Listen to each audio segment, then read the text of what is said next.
আপনার চ্যানেলের যে অডিয়েন্স এরা আসলে মূলত কোন ভিডিও দেখতে পছন্দ করে বা এদের কোন ভিডিও প্রয়োজন এটা আপনি কি করে বুঝবেন? কারণ আপনার চ্যানেলে অনেক দর্শক আছে, অনেক ভিউজ আছে। এই ভিউজ যারা আছে বা দর্শক যারা আছে এরা মূলত আপনার কোন ভিডিও আপনার কাছে চায়, আপনাকে এটা বুঝতে হবে, তাই না? তো এই জিনিসটা আপনি কি করে বুঝবেন আজকে A to Z দেখাবো। কারণ আমি একটা চ্যানেল দেখেছি 46 সাবস্ক্রাইবার 4 বছরে 46টা সাবস্ক্রাইবার পেয়েছে মাত্র। এর কারণ আছে, এগুলো আপনি ইউটিউবে আসছেন আর হুট করে ইউটিউব আপনাকে সব দিয়ে দেবে ঢেলে একেবারে, তা কিন্তু নয়। কাজ করতে হবে, সিক্রেট বিষয়গুলো অ্যাপ্লাই করতে হবে আপনার ভিডিওতে। তো চলুন দেখাচ্ছি যে কোন কাজ করলে আপনার ভালো হবে বা আপনার ভিডিও কোন রিলেটেড তৈরি করলে ভালো হবে, আপনার দর্শক আপনার কাছে কি আশা করতেছে, কি চাইতেছে, এই বিষয়টা দেখাবো। তো আমরা চলে আসছি মোবাইল স্ক্রিনে। সর্বপ্রথমে আমরা কি করব, ইউটি স্টুডিওটা ওপেন করে নেব। এখান থেকে আমরা অ্যানালাইটিক্স, দেখেন আমরা অ্যানালাইটিক্সে ক্লিক করে দিলাম।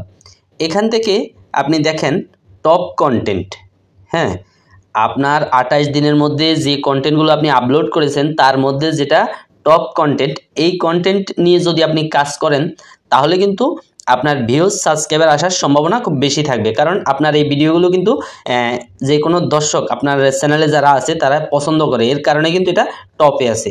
যাই হোক, তারপরে আমরা দেখাচ্ছি লাস্ট 48 ঘন্টায় আমাদের অনেক ভিউজ আসছে, এটাও আমরা দেখলাম। এখন আমরা চলে যাব অডিয়েন্স, এই অডিয়েন্সে ক্লিক করে দিলাম।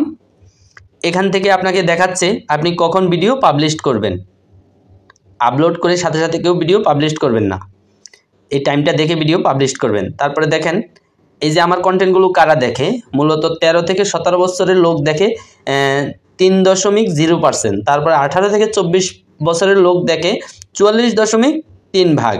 তারপর 25 থেকে 34 বছর বয়সী লোক দেখে 37.5 ভাগ। এগুলো আপনারা দেখতে পারবেন। তারপরে এখানে আছে দেখেন মানে ছেলে বা মেয়ে, যেমন মেল দেখে 85%, ফিমেল দেখে 14%। তারপর বাংলাদেশি লোকে দেখে আমার ভিডিও 55%, ইন্ডিয়ান লোকে দেখে 34%। তারপর আমরা নিচে যদি চলে আসি, এখানে দেখেন ওয়াচ টাইম ঘন্টা, 28 দিনে আমার বেশি ওয়াচ টাইম আসছে সাবস্ক্রাইব থেকে, আর নন সাবস্ক্রাইব থেকে আসছে 48%, আর সাবস্ক্রাইব থেকে আসছে 51%। তারপরে কন্টেন্ট ইউর অডিয়েন্স ওয়াচ, আমার ভিডিও দেখে কারা, কোন কোন চ্যানেলের দর্শক আমার ভিডিও দেখে, আমরা এখানে ক্লিক করে দিচ্ছি। এই যে দেখেন এই যে চ্যানেলগুলো আছে, যেমন এখানে আছে বিডি এক্সপ্লেন, তারপরে আছে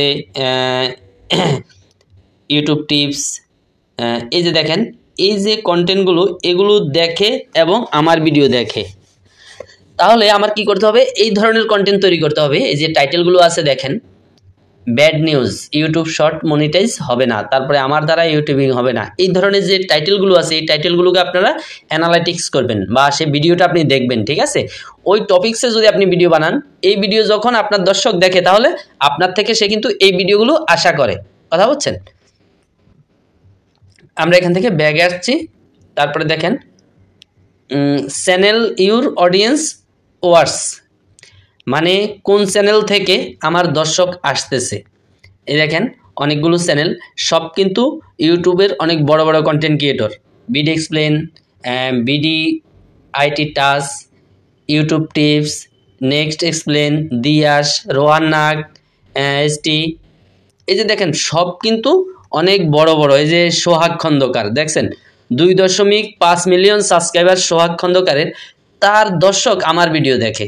তারপরে যে রোহান নাগ 8,22,000 সাবস্ক্রাইবার যার, তার দর্শক আমার ভিডিও দেখে। তাহলে আমার কি করতে হবে, ওরা যে ধরনের টপিক নিয়ে ভিডিও তৈরি করে এই ধরনের টপিক আমাকে ভিডিও বানাতে হবে। এই টপিক্সে যদি আপনি ভিডিও বানান 100% আপনি কিন্তু ভিউজ পাবেন, সাবস্ক্রাইবার পাবেন। তাহলে আপনি আপনার চ্যানেলে গিয়ে ইউটিউব স্টুডিও গিয়ে আপনি অডিয়েন্সে চেক করবেন যে আপনার দর্শক কোন ভিডিও আপনার থেকে আশা করতেছে। এটা যদি আপনি বুঝতে পারেন তাহলে কিন্তু আপনি পর্যাপ্ত পরিমাণ অডিয়েন্স পাবেন, অ্যাক্টিভ অডিয়েন্স যাকে বলে।